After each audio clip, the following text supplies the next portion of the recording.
What is up, y'all? Welcome back to the channel. Today's video, we're going to talk about coon hunting and how that fits into the YouTube world and kind of how that all works from my experience so far. There's going to be shout outs at the very end of this video, and I have a big list of them. So y'all stick around and y'all check it out and stay tuned, man.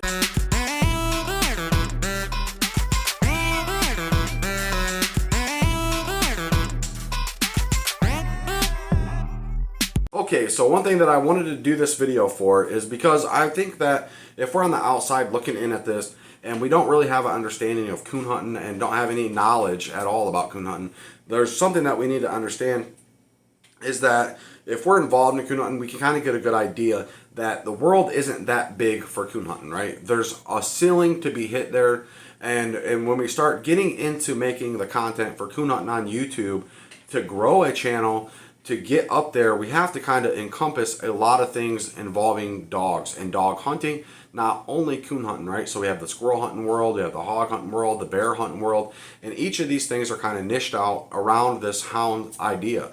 And we're capped off at about 15,000 is about the biggest channel on YouTube, and that'll be Stark Outdoors. So he's like the biggest channel on YouTube for this content, right? So it's capped at about 15,000.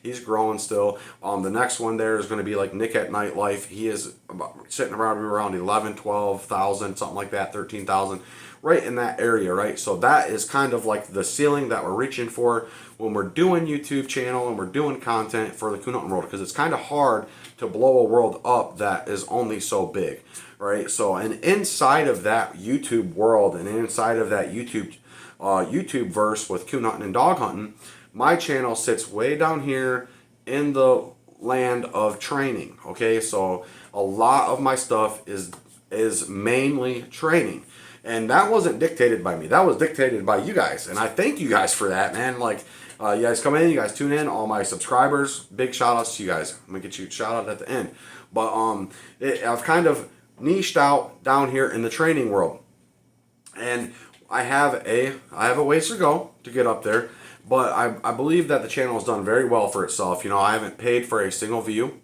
I have not shared my content on anything that was not relevant to coon hunting or to dog hunting, right, or relevant to my content. So I've kept myself in that pocket in that sense, and I want to grow my content within the world of hound hunting and within the world of coon hunting, and that is kind of where we're going with this, and that's where we're headed with this, and making an appeal for all these different types of hunters. You know, you guys that are training, you guys that are actually hunting your dogs, you guys that are liking the podcast more, you guys that are liking the explainers more.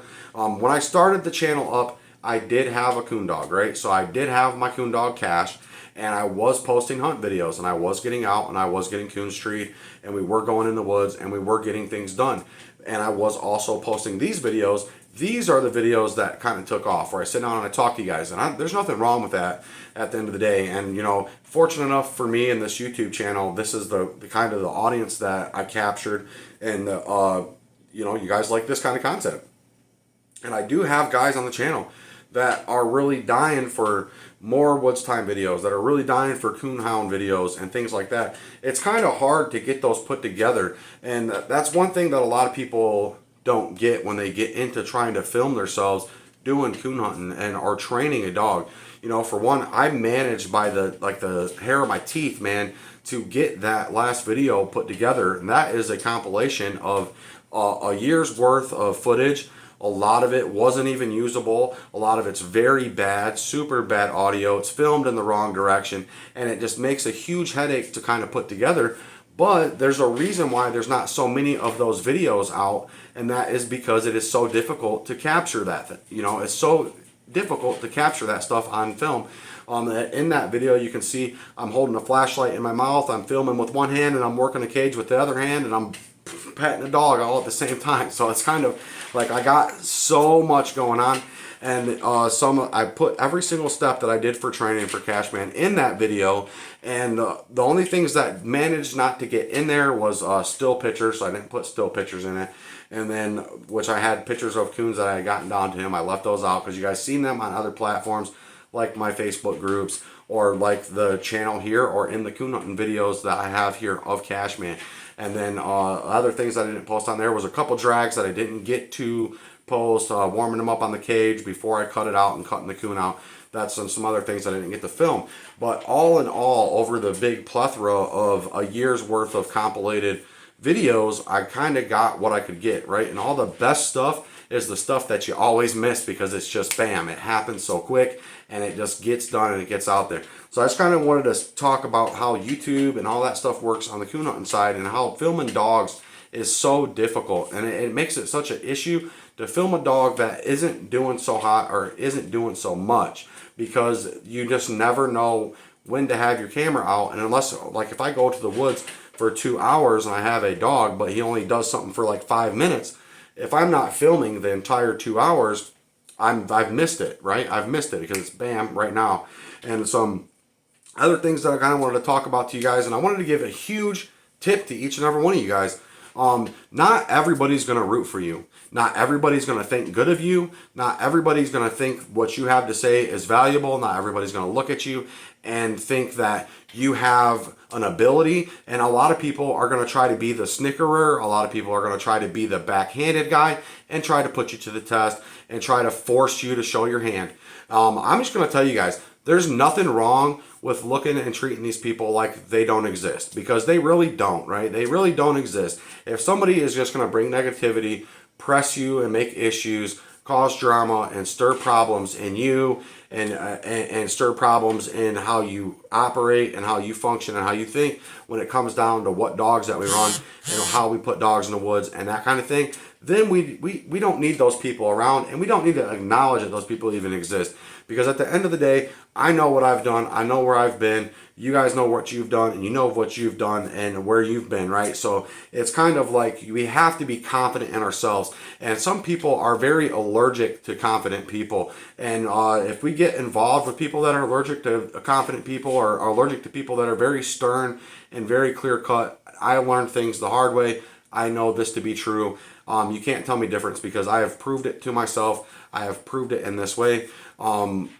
People don't like people that way, right? People do not like unbendable people. People do not like unbreakable people. And that's what we need to be.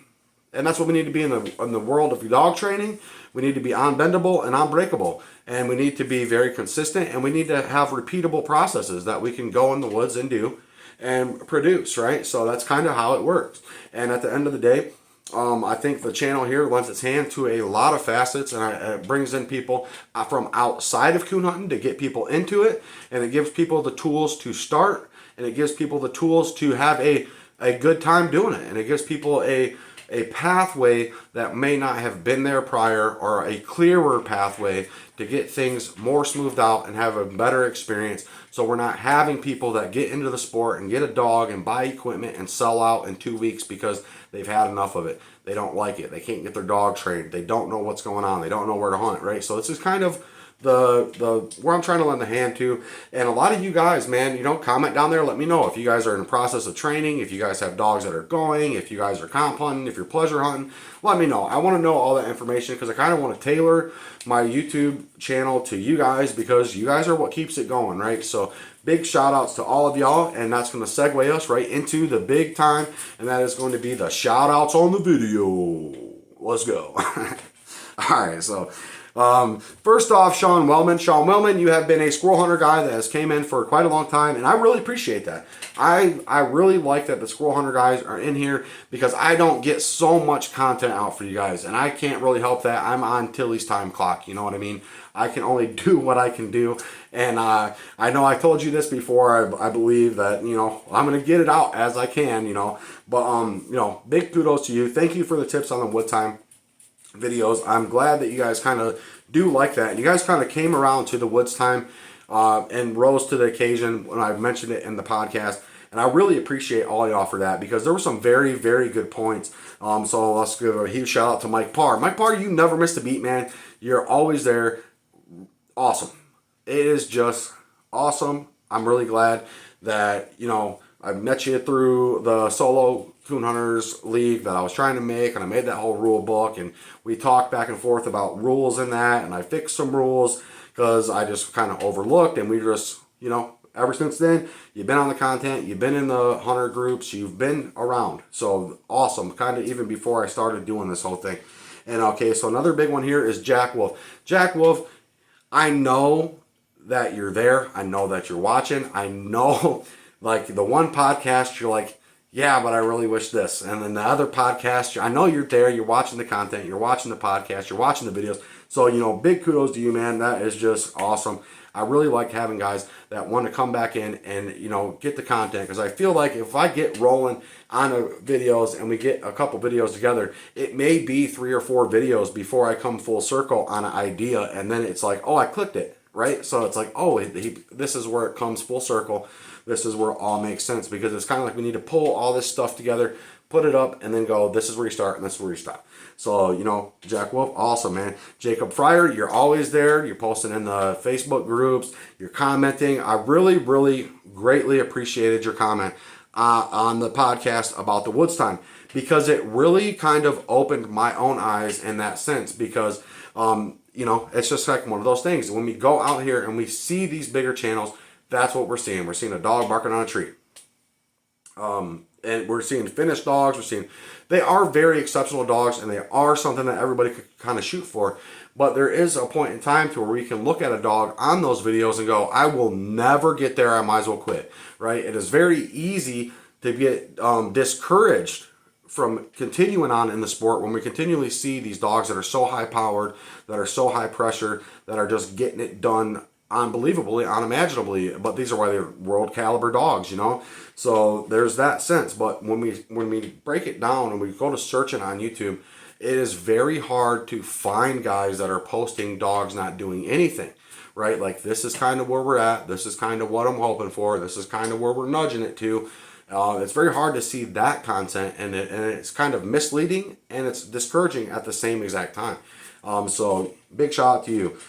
Mike Humphreys, way to go, Kennels. Mike Humphreys, dude, that video that you posted where that dog is just chopping down that tree, man, oh my God.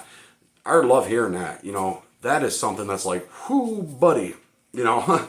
So big shout out to you. I know you're always here. Whether you're commenting or not commenting, I try checking out your videos when you post your videos.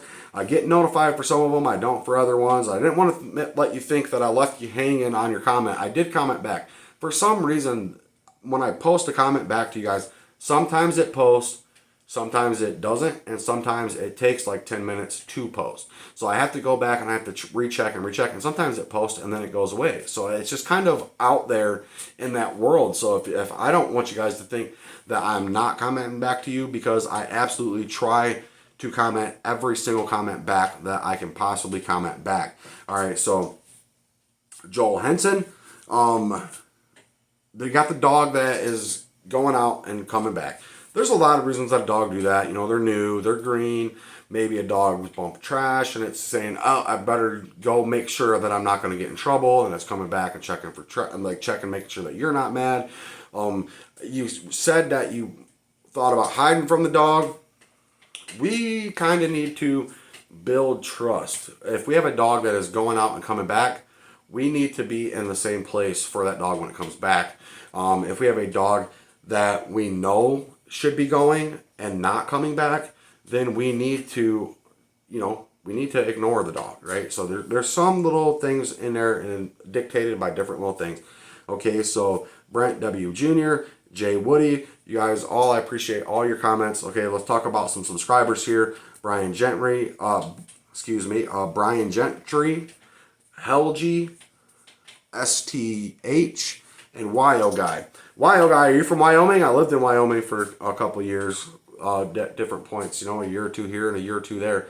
Actually had Hazard. He went out there with me. I tried coon hunting him out there. That did not turn out very good for me. But such big country out there. But that's going to wrap up the video, guys. Hope you guys like this one. It's a little bit different, but we're going to roll with it. Keep them treed.